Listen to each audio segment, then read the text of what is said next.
صاحب سر آپ سے میں جاننا چاہوں گا کیونکہ آپ سے تو ایک عرصے سے گزشتہ کئی سالوں سے ہم جانتے رہے.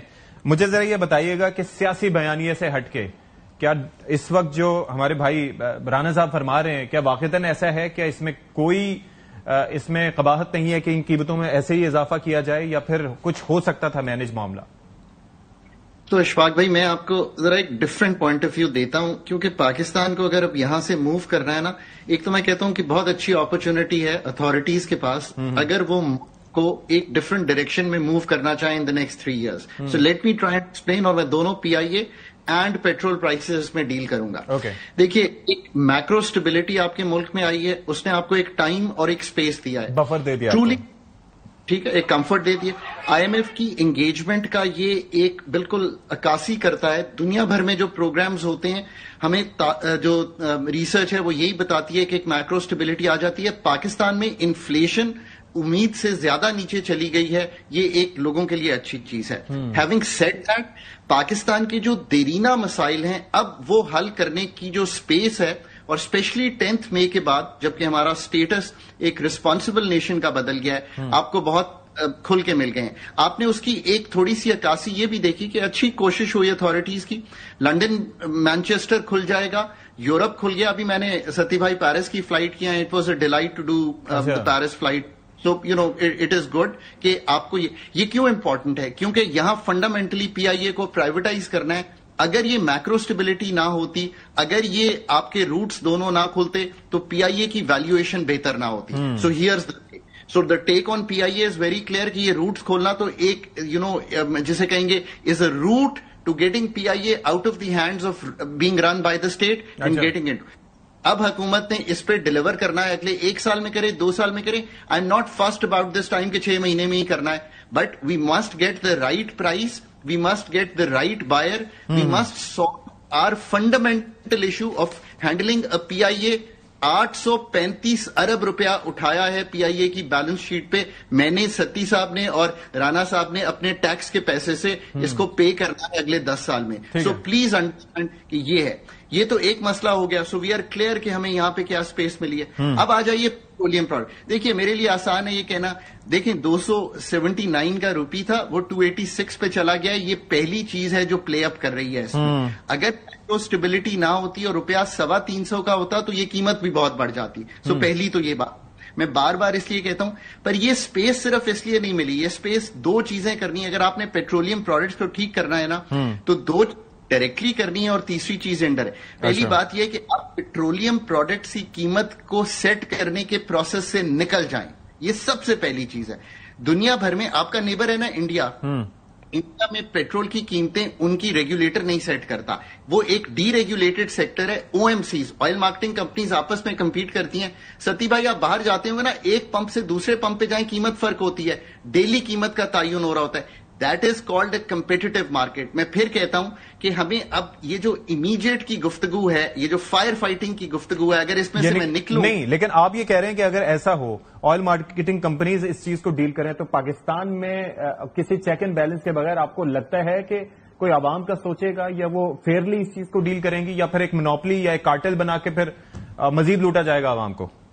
تو یہ بڑا امپورٹنٹ پوائنٹ ہے. چلیں ہم دیکھ لیتے ہیں. ہم نے یہ کام ابھی ٹیلی کام سیکٹر میں کیا ہے. آپ کا خیال ہے کہ کارٹیل بن گئی ہے، قیمتیں نیچے گئی ہیں نا، آپ کی جو ایفیشنسی ہے وہ بہتر ہوئی ہے. So don't be afraid of creating markets. ہوگا کہ آپ ایک پمپ پہ جاتے ہیں، پی ایس او پرائیویٹائز ہے، میں ایک مثال دے رہا ہوں، یا کوئی اور پرائیویٹائز ہے، کوئی اور شیل پرائیویٹائز. آپ جاتے ہیں آپ کو 276 کا پیٹرول مل رہا ہے، آپ اگلے پہ جاتے ہیں آپ کو 273 کا مل رہا ہے، آپ 273 والے پہ چلے جائیں گے.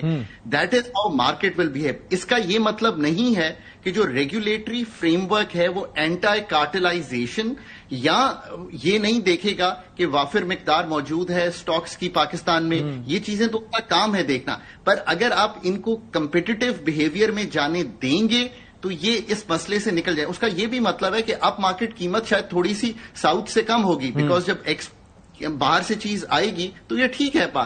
ہم کمپیٹیٹو مارکیٹ نہیں بننے دے رہے. جہاں جہاں پہ وہاں پہ انرجی سیکٹر کا مسئلہ یہ ہے کہ یہ میرا سوال اس میں سمپل تھا ڈاکٹر صاحب. میرا کوشچن یہ تھا کہ اس وقت یہ جو جیسے کہ ابھی ہمارے بھائی نے فرمایا کہ 78 روپے جو وصولی ہو رہی ہے، جس میں کاربن لیوی بھی ہے اور پی ڈی ایل بھی ہے، تو وہ صرف یہ وصول کر رہے ہیں, باقی ڈیلرز مارجن ہے اور اس کے علاوہ باقی وہ فریٹ چارجز وغیرہ یہ ساری چیزیں. آپ کو لگتا ہے کہ یہ جو 78 روپے کی وصولی ہے یہ جسٹیفائڈ ہے گورنمنٹ کی طرف سے؟ یار اس کا جواب بھی بڑا سادہ ہے. 10 روپے کی یہ لیوی تھی جب میں فائنانس ڈویژن کی ٹیبل پہ موجود تھا اور ہم نے پی ڈی ایل شروع کی تھی. اس کا ایک مقصد کیا تھا یہ بھی میں ایکسپلین کر دیتا ہوں. سیلز ٹیکس چونکہ پروونسز سے شیئر ہوتا تھا اور این ایف سی کا ریویو کرنا دیر پا ہم نہیں کر پا رہے, بہت عرصے سے نہیں کر پا رہے جو ہمیں کرنا چاہیے, تو ہم نے سیلز ٹیکس پیٹرولیم پروڈکٹ سے اٹھا دیا.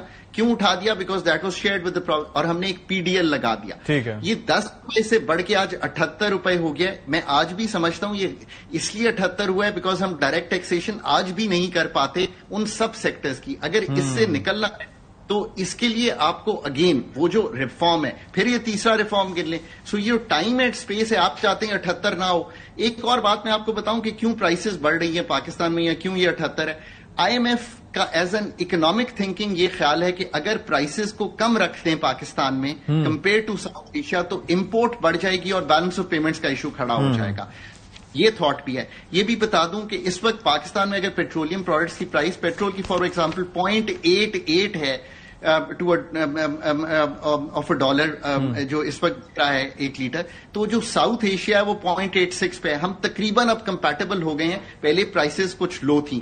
سو آئی تھنک آ کھڑے ہوئے ہیں یہاں سے, بہت اوپر نہیں جائیں پرائسز, اور اگر پلیٹس نیچے جاتا ہے تو شاید تھوڑی سی روم بھی مل جائے نیچے. چلیں ٹھیک ہے رانا صاحب, یہ جو آئیڈیا ہے کہ یہ مارکیٹ فورسز پہ چھوڑ دیا جائے, آئل مارکیٹنگ کمپنیز پہ چھوڑ دیا جائے کہ وہ خود سے مینج کریں, آپ کو لگتا ہے کہ وہ یہ کر پائیں گی یا یہ تھاٹ آپ کے ذہن میں ہے؟ نہیں, یہ بہت دفعہ ڈسکس ہوا ہے, اس کے اوپر پلانز بھی بنے اور غالباً پیٹرولیم منسٹری نے اس کو کنسیڈر کر رہی ہے کہ ڈی ریگولیٹ کر لیں پرائسز کو. اور تو یہ this is a subject which is under discussion اور اسٹیک ہولڈر کنسلٹیشن بھی ہو رہی ہے. تو لیٹ سی کہ یہ فیصلہ ہوتا ہے یا نہیں ہوتا, بٹ یہ بالکل. لیکن اس میں ایک کوشچن ہوتا ہے نا, جیسے ڈاکٹر صاحب بھی فرما رہے تھے کہ اگر ایک جگہ آپ کو 276 کا مل رہا ہے, ایک جگہ 273 کا, تو آپ 273 والے پہ چلے جائیں.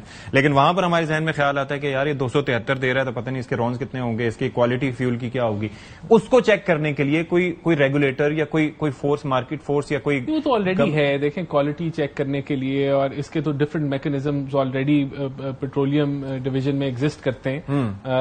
ٹیسٹنگ ہوتی ہے, رینڈم چیکنگ ہوتی ہے. تو یہ ایسا تو نہیں ہوتا کہ, تو یہ تو چل رہا ہوتا ہے. جو کمپلائنسز ہیں آپ نے جو کرنی ہے اور جو سٹینڈرڈز میٹ کرنے او ایم سیز نے, اس کا تو check and balance ministry of petroleum کر رہی ہوتی ہے. اچھا